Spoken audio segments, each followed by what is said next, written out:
What about political reforms? What do people think? People thought that there should be political reform before the next election. When you ask them what types of things might be done, should we go back to the 2007 or the 1997 Constitution? Should we just amend the 2007 Constitution? Should we write a whole new Constitution? There's no consensus. 25% here, 25% there. There's no consensus about how those reforms should happen. The only consensus was that reform needed to happen before the elections. Well, that's now happened. The new changes have been made in the Constitution. They're before Parliament now. So once those are done, there'll be election, and I think everyone should be happy.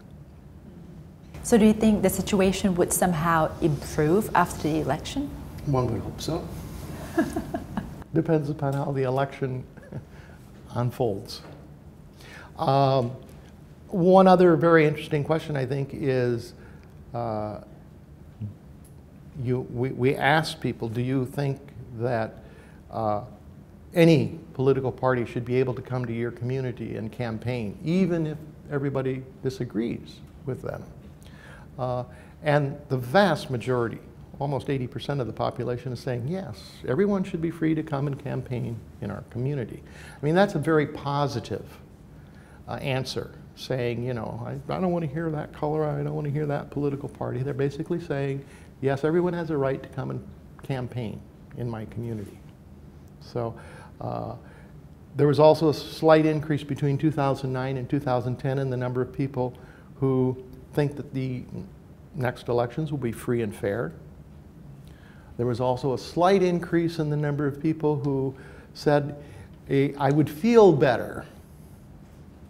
I would think that the elections would be more free, more fair, if we had nonpartisan observers, both international and national. These days, Thai politics is somehow tainted with violence, a great deal of violence, I can say. How do people view that? Is it part of Thai politics? They sort of resign to it? That's why I think they're giving very low marks to members of parliament. You're not doing your job. So I think parliamentarians need to reform themselves. At least that's what the data suggests.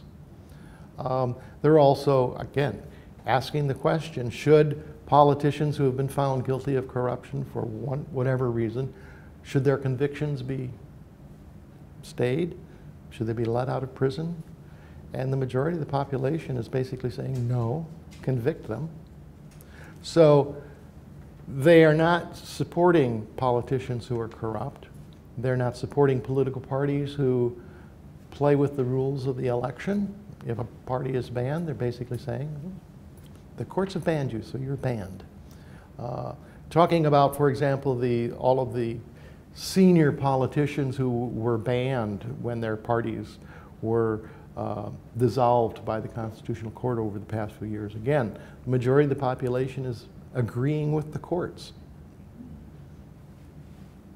So it's sending a message, I think, to politicians that if you don't play by the rules, the people aren't going to support you. And we support the courts. Again, the courts, the only institution with more than 50% integrity rating.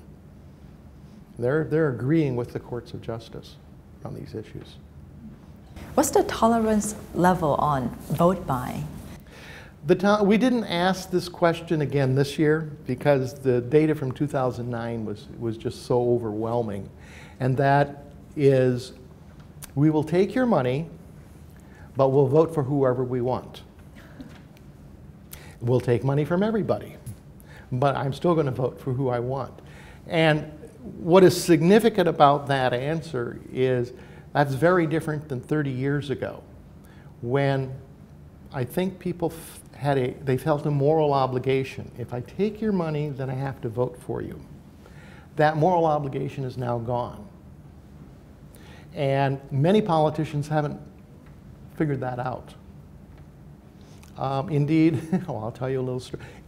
When we did this in 2009, we did a public seminar, and a politician from a party got up and says, "You don't understand how Thai politics works. This answer is wrong. When I buy a vote, they vote for me." And I really didn't know how to answer him because A, he was telling me and the world, everyone in the room, he buys votes. But it's not my answer. It's the answer of the Thai public that, yes, I'll take your money, but that doesn't mean I'll vote for you. The moral obligation is no longer there. So politicians need to learn that new aspect. They're much more interested in what does the party offer. What does, if I'm elected, this is what my party's going to do. So I think you have seen this shift, particularly since 2000, where political parties are becoming much more oriented to very specific public policies of what they're offering to the public. And that's a very positive and a very significant shift. But there's still those politicians who think that they can buy their way in, and perhaps they're wasting their money. So can I say the Thai electorate has become smarter and smarter these days? They really look at policies of each party before they pick. They're moving in that direction, yes. They're still very much influenced by local issues. So what are these politicians offering them at the local level? Because it's still very important at the local level. Did you help support Grandma's funeral? My daughter's wedding? What did you do when we had the flood last year? Did you help get government money in to help rebuild or get us emergency shelter or food? What did you do for us locally? And as long as I think a politician is able to fulfill those promises at the local level, that's fine. But as decentralization proceeds, that's going to become less and less of an issue for national politicians and become more of an issue for local politicians. And that's another issue that we saw in this survey, again in 2009 and 2010, is the desire across the nation for greater decentralization. And that doesn't mean just elections of the governors and things like that, but it means having real power and being able to make those decisions, having the financial resources at the local level to implement projects that the local people want, as opposed to what Bangkok may think they want. Going back to corruption, do people still think corruption is a big problem in Thai politics? It comes out, I think, as number 2 or number 3 as the local problem. At the national level, it's much smaller. The nature of corruption has kind of changed. It's not hitting the individual directly the way it did in the old forms of corruption of payoffs. That still exists to a certain degree, but it's more of the policy corruption now. So you know, the big mega projects and things like that. So it doesn't affect me, they think, except through their tax dollars. It doesn't affect me the same way. So there's a tendency over the past decade for people to see corruption that immediately impacts them directly as decreasing, as a new type of corruption, policy corruption. There's more money in policy corruption, I guess. But that sounds scary. People don't really see well, they're not making the connection yet corruption between, at big for level. example, actually, Dr. Preacha today was making the point that people are not making the corruption when there's an environmental issue or the issue of drugs, which is a major issue in the provinces. People don't see those as corruption issues, where in reality they are all part of the corruption web.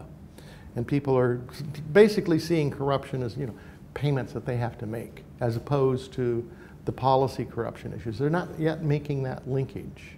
I think that's a role for civil society and for politicians to be making over the next decade, of trying to educate the public that all of those issues are all interrelated, and they're all interrelated to the issue of corruption. So that needs to be resolved.